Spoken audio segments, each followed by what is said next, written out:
Welcome back to the Scholar Wealth Podcast. This week, a listener is supporting an adult child who has struggled financially for years and wants to know if there's a way to provide help that builds accountability rather than dependence. Then, a consultant who has maxed out their solo 401k every year wants to understand whether layering a cash balance plan on top makes sense. Finally, Chris Demaye joins us from the field. Chris spent nearly 2 decades as a traveling private chef for high-profile families before founding Montclair Chef, a placement agency that helps families find the right culinary talent for their homes. So let's go ahead and get started with question 1. My son is 32 and struggling financially. We've given him money informally over the years, probably $180,000 total, and it never seems to solve anything. We have the means to help more, but my wife and I disagree on whether continued support is helping him or hurting him. Is there a structured way to provide support that builds accountability rather than dependence? Great question.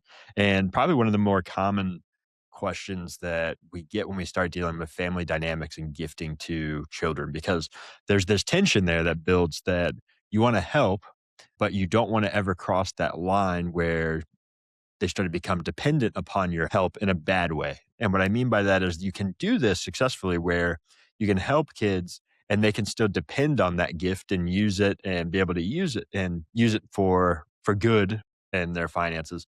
But it's really easy to get on another end of that where the help becomes dependency for a lot of different poor financial decisions that are made, which only creates a deeper hole where the gift has to continue getting larger and larger and larger. Now, not saying that is definitely the case here, but this is a very much a story that parallels many of the others that we've seen where the gifts are likely to continue to get larger and the need is going to become larger for more and more things in your son's life. So I think from the beginning of this and we look at whether this is helping him or hurting him, it's probably doing both. It's helping in the short term, hurting in the long term.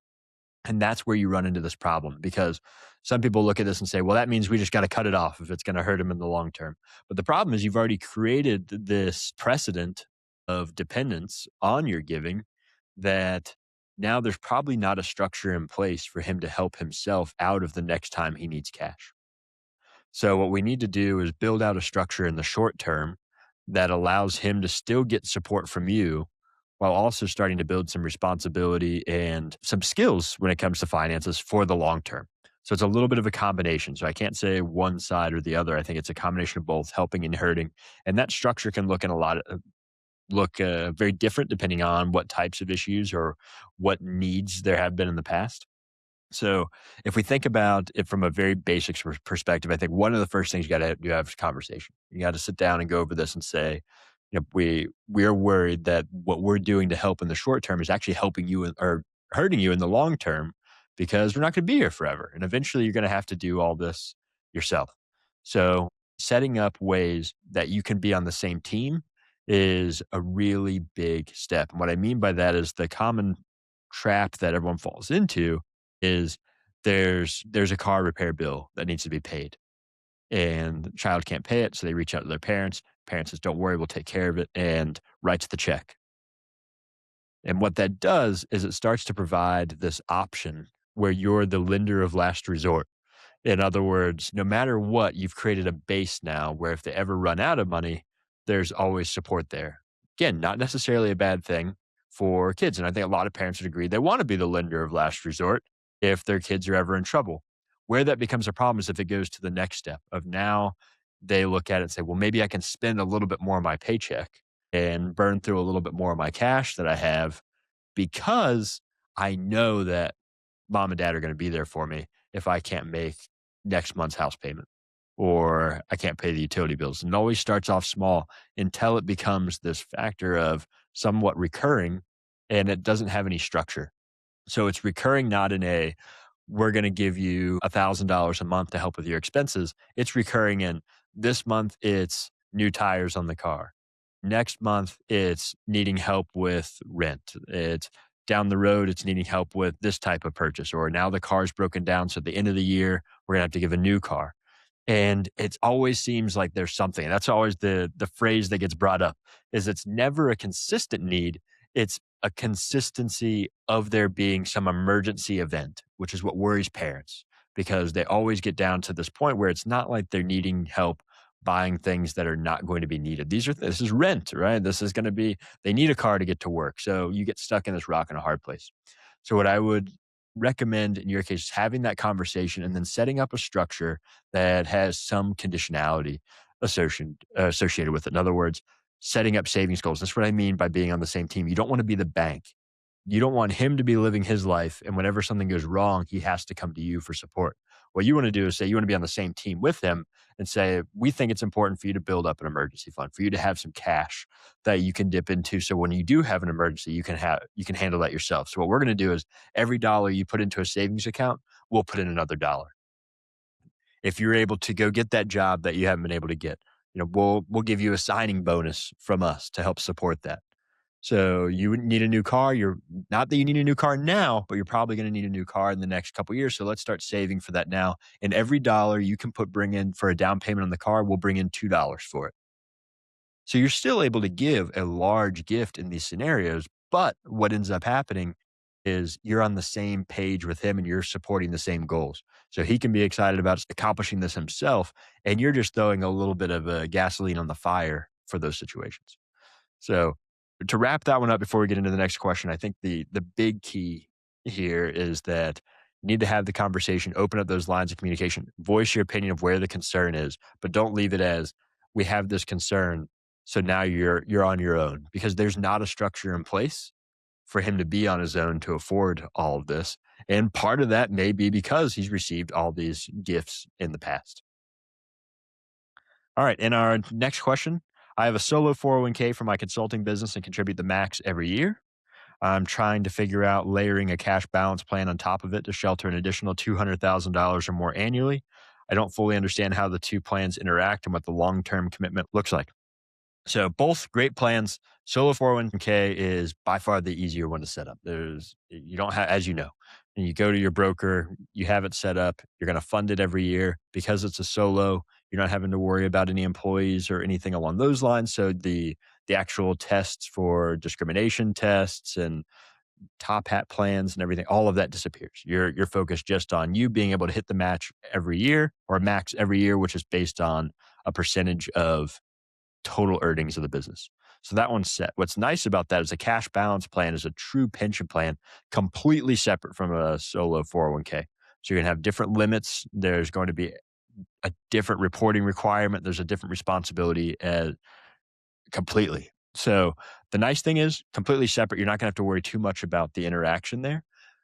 Where the difficulty comes from is the fact that the cash balance plan is a true defined benefit plan, like the pension plans of old, where you had a pension plan and the company would put in a certain amount every single year. And it was based on how old their employees were and how much money they made. And that funded that pension so that later on they'd have this money. So it puts the risk on the employer as opposed to the employee. That's where the whole 401k shift came in is we started to see employers say, well, we don't want to take this risk of having to pay people forever. So what if we just put that money in a 401k and push that risk over to the individual employee? What you're doing is doing both. You have some risk that's going to the employee, and then you as the employer of yourself is also taking on the pension risk. So it's going to require contributions that are based on your age, based on a typical contribution increase every year. In other words, a growth rate that's based on it, which means you now have to bring in an actuary. And an actuary is going to look at that pension and determine whether your pension is overfunded or underfunded, just like you would hear with states having pensions that are overfunded or underfunded. So you now have to do that. So does that absolutely bring on costs? Absolutely. You're going to need an actuarial review. You're going to need to have a pension company create it for you. But the benefits can be there because depending on your age and how much you're contributing, those contribution limits can exceed $200,000. So in combination between the solo 401k and the cash balance plan, you could be stacking away $300,000 every single year. But the commitment is absolutely a concern. You have the IRS wants consistent funding for multiple years. They're going to look at this and say, is this really a pension plan or is this just you wanting to get rid of some income for 1 year because you had an up year? And this is where I think we see a lot of disconnect of when people look at cash balance plans. And one thing I would recommend for you as well, especially because you have a consulting business, is is the reason you're opening up the conversation of having a cash balance plan because you expect your income to stay high for the next at least 5 years, let's say? Or is it, I just had a really good year. I don't want to pay that tax bill. Can I open up a cash balance plan, fund it, and then shut it down next year? That's the one I would not recommend. I would look at that. The situation for a cash balance plan is consulting business is doing well. I think I can easily put $300,000 away every single year and for the foreseeable future. In that case, yeah, probably worth the administrative headache and the actuarial headache of having a pension set up, paying the fees, paying for the complexity that goes along with it. So it works really well in that high, stable income. If your consulting income's lumpy, then we have two issues. One is that you risk underfunding your own pension. Right? You have the risk of your employer, you not actually funding your pension completely because you don't have the income or income's down in 1 year. So you lose some flexibility there.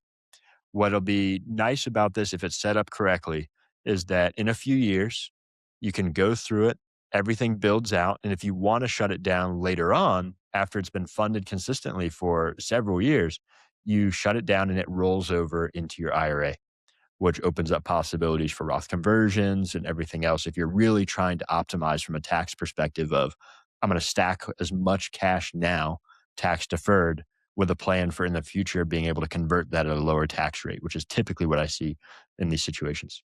So to summarize on that one, no issue on having both there that I see in your situation. It could be a great benefit. I would just make sure that you're expecting that to be consistent going forward. At Scholar Advising, we work alongside your full financial picture as independent thought partners for a flat fee, not as account managers or product sellers. We help you think through the options, stress test the decisions, and build a clear path toward your long-term goals. Visit scholaradvising.com. Next, in our From the Field segment, we explore what it takes to find and place the right private chef. Today, we're joined by Chris Desmaillet, founder of Montclair Chef, a global private chef placement agency. Chris spent nearly 2 decades as a private chef, serving families around the world before founding Montclair Chef to help families navigate the process of finding the right culinary talent for their homes. Chris, welcome to the Scholar Wealth Podcast. Why don't you start off by giving us a little bit of information about your background and what that transition looked like going from private chef to now placing culinary talent? Absolutely, Stephan. First of all, thank you so much. I really appreciate you giving me the space to share my story and what we've built so far with Montclair Chef.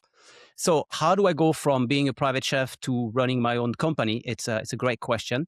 And I think this came after many, many years working in both restaurants and as a private chef. I spent the last 19 years as a traveling chef, private chef for some high net worth families, both in Europe and in the US. And after so many years, I became a dad. I turned 40 years old and I decided to, okay, what's next? Because after spending so much time cooking for other and taking care of their family, I decided that it was time for me to take care of my own family and launch the next venture, the next step after, because altogether I spent 25 years as a chef. So I have a background in Michelin star restaurant and like I said, 20 years as a private chef. And I was just looking for the next challenge. Perfect. And when somebody's going through that process, so, and this is something we hear with clients all the time, they start looking at trying to take some things off their plate and they start looking for bringing in a chef. The most common thing is, I don't even know where to start. So when somebody's going and starting to consider there's culinary services for the first time, what does that process typically look like for them to find someone to come into their home and start to cook for them? That's absolutely a great question, because what I like to tell the client that we work with is, first, I like to understand if they had a private chef before or not, because that's going to be two different searches. And the main difference is, if they never had a private chef, they need to understand what they need. First of all, it may sound obvious, but are you looking for someone a few days a week? Are you looking for someone 5 days a week? Do you want that chef to be cooking 3 meals per day? Are you looking for breakfast, lunch, and dinner? Do you want someone to stay over the weekend, or do you want to have the weekends without the chef, without any staff in your residence, so you can have time with your family? So that would be the first step, is to understand really what they want and what they need. So that's my role as well, because with my background, I was a private chef before, so I understand firsthand what is it like to be a private chef for demanding family, for busy family, for traveling families. So that's something I can bring to them. And secondly is what type of food, what type of cuisine are you looking for? Because obviously we have clients that are really set on hiring a Michelin trained private chef because they used to go to this establishment and they used to go out a lot and they really understand the level and they're really passionate about food and they love to entertain on the weekend. They love to have business lunches and corporate events. So they would both have the chef as their family chef, and on a weekly basis or the monthly basis, they would just organize amazing dinners for their friends or for their partners. So this is something that they could get from a Michelin trained chef. When we have other families that are simply looking for, and when I say simply, I just put air quote in this because simple is never simple, as you probably know. But they would be looking for healthy cuisine, something that they can just eat on a daily basis, and they don't want overcomplicated. They want to make sure the kids are eating. They want to make sure there is enough protein because perhaps Mister is on a high protein diet. They want to make sure it's low carb. They want to make sure it's organic. So there is a lot of tweak that we can adjust on the search. But overall, they need to understand what they want. I think that's the main goal for me when I get on the phone with a client. The first contact we have is, okay, just let me understand what you're looking for, and I can help you adjust that. And also I can manage your expectations because it's important to also tell them what we can and what we can't do with personal staff, with domestic staff as well. In terms of working hours, how many days a week can you travel with them all the time? What are you looking for? Is it for short term? Are you looking for someone that is going to stay within your family for years? Because some family are really looking for that. They're looking for longevity.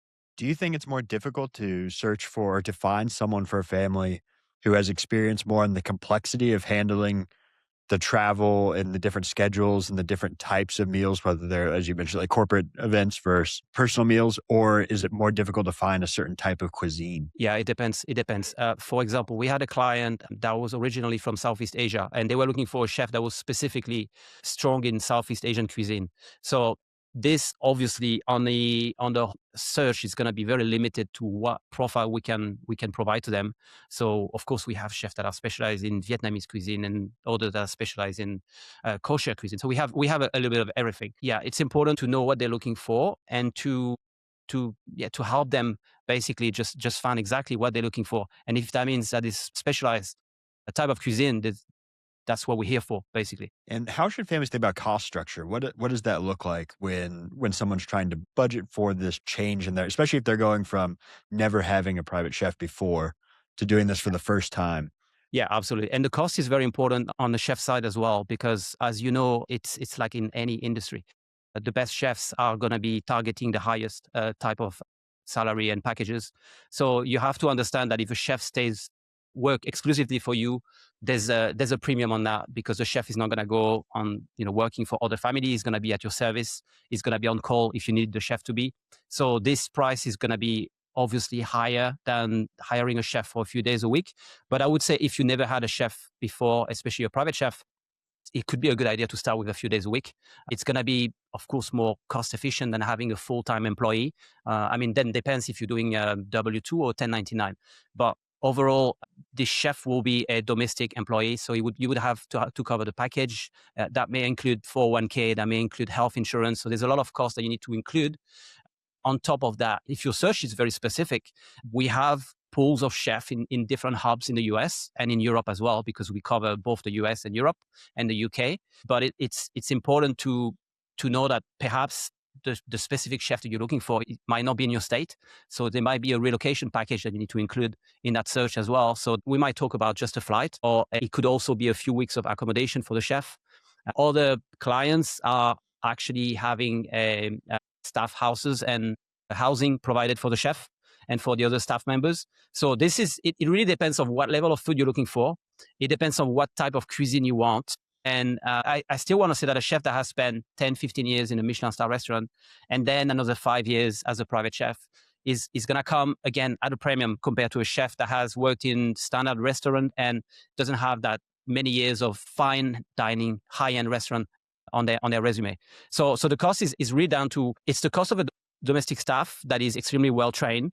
And it depends on, if you want a full time, it's obviously going to be more pricey than if you're looking for someone just a few days a week, or if you're looking for someone that wants to do drop off meals, because you can start with a drop off meal a few days a week on Monday, Wednesday, Friday, and that covers your week.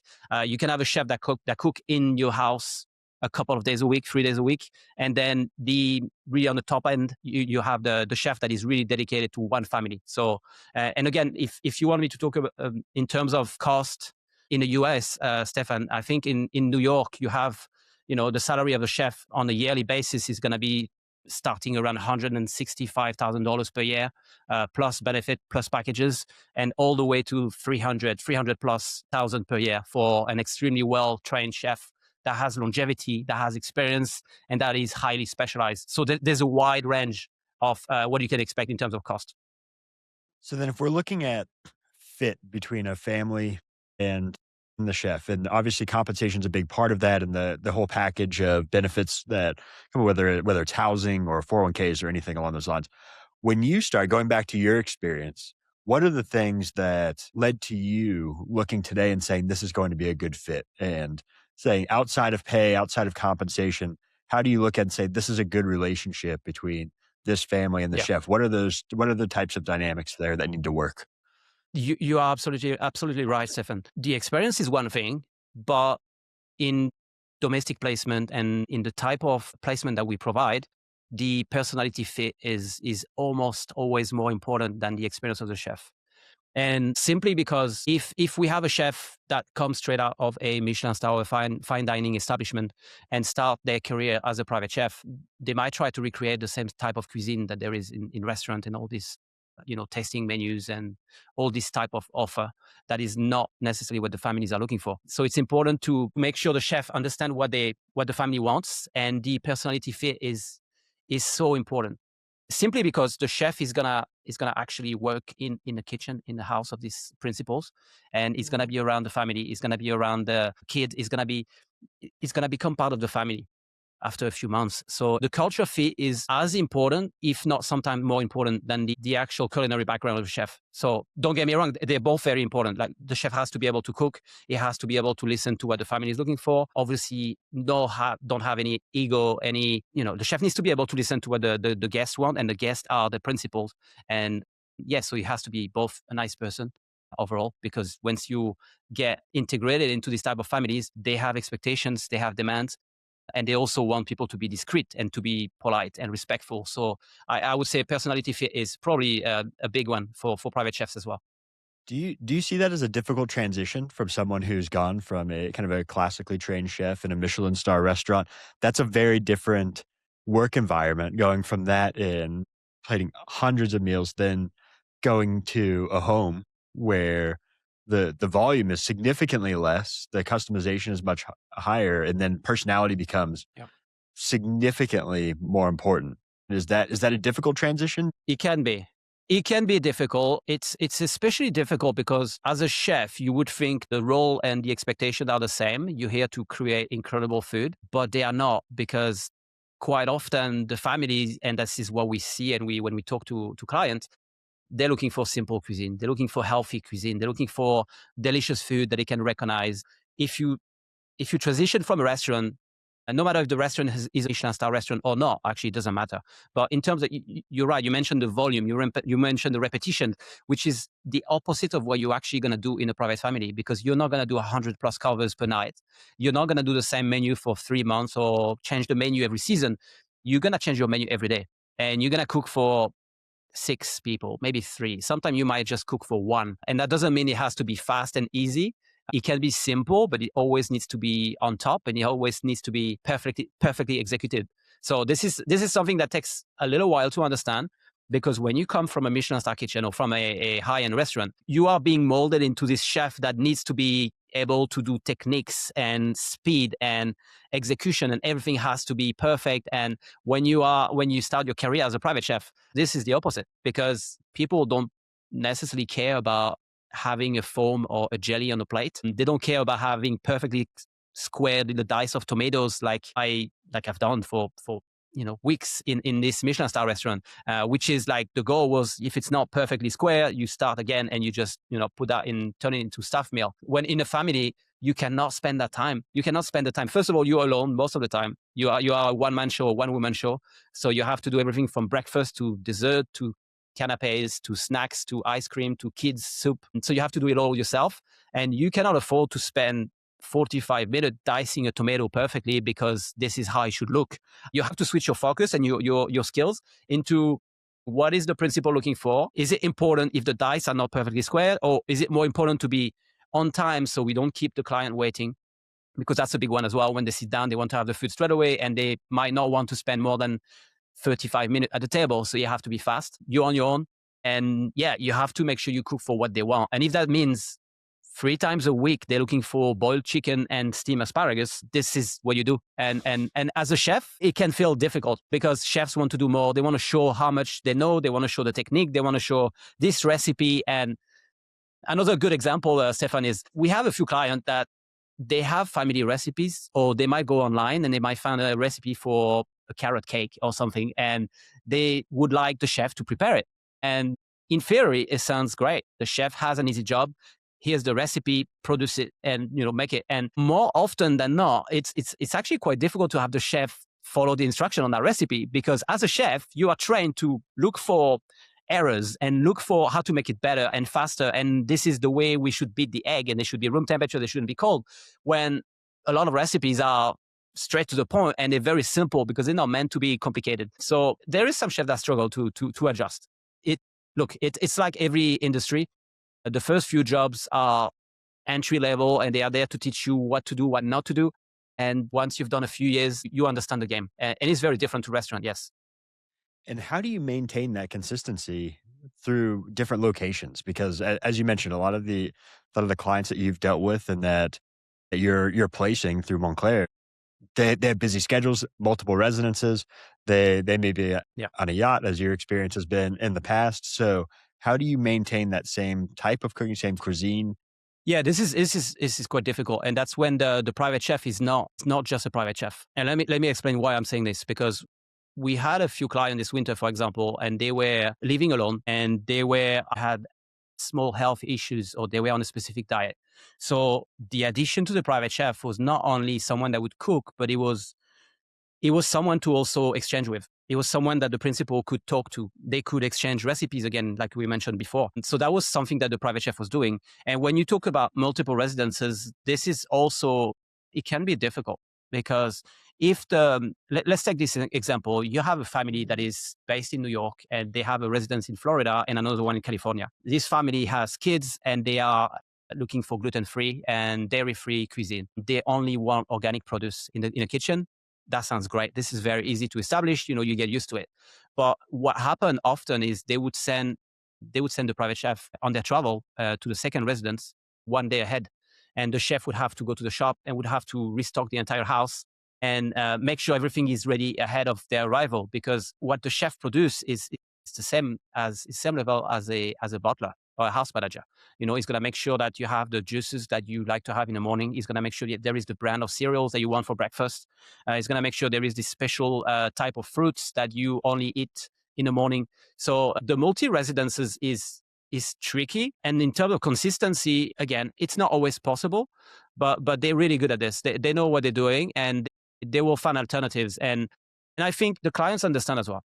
They understand that if today they are in California, and tomorrow they are in London, and the next day they're in Dubai, they're not going to be able to find exactly the same produce. But I think there is a trust relationship as well with the private chef, especially for the traveling chefs. That would be, okay, my chef said this is not available, but he suggested an alternative, and I'm going to trust the chef because I know what they can do and they understand what we want. So there is a challenge there, but as I mentioned before, everything comes with the experience of the private chef. That's why we always try to provide some candidates that are experienced in restaurant, but also in as a private chef, because it takes a few years to really understand what this type of family wants. And as we start to wrap up today, with all of your experience, both placing chefs and your experience as a private chef, what is one takeaway that you would really want people to keep in mind as they're going through this search, especially those who maybe haven't had a private chef in the past? What's important to remember is these type of search are very specific. So we are within a niche within a niche. So the ultra high net worth industry is pretty small, and the private chefs specialize in this type of residences is even smaller. So I like to remind the client that when they're looking for a chef, they certainly should pay attention to how they present and their profile, and the resume, the experience, and the summary that we put together when we present the chef. because that's important, because that's my role and it's the company role to filter the chef and present the most targeted candidate for your search. But it's important to remember as well that sometimes it might be worth spending 15 minutes on the phone. Now, I understand that principals are very busy and they don't have all the time in the world and they might not want, but there's often an estate manager or a head of family office that is in between, which is the person we talk to first. And to trust them to maybe do a few interviews of this candidate that we suggest, because sometimes people are a bit quick to turn down a candidate because maybe there is something they don't understand on the profile or they don't think it's the right fit. But a lot of time, a quick conversation will help them identify that the chef that we have selected for them are the one we believe are the best fit for the role, because we understand the side, which is the recruitment and the placement of the chef, but we also understand the chef side, which is what they can do, what they have done before. So sometimes, it's always interesting to search for a unicorn. It's this good chef, the good chef that we have and that are available today, they don't stay unemployed very long. So that's why I'm always encouraging the client to be like, hey, why don't we set up a call, 10, 15 minutes, and just tell me what you think, because I really think this candidate, it would be great for your private residence. Makes perfect sense. Well, thank you very much, Chris, for coming on today and sharing a little bit of your experience. We appreciate it. It's a pleasure, Stephan. Thank you so much for having me. That's our show. Thanks for listening, and we'll see you next week. The information provided in this podcast is for general informational and educational purposes only and is not intended to constitute financial, investment, or other professional advice. The opinions expressed are those of the hosts and guests and do not necessarily reflect the views of any affiliated organizations. Investing in financial markets involves risk, including the potential loss of principal. Past performance is not indicative of future results.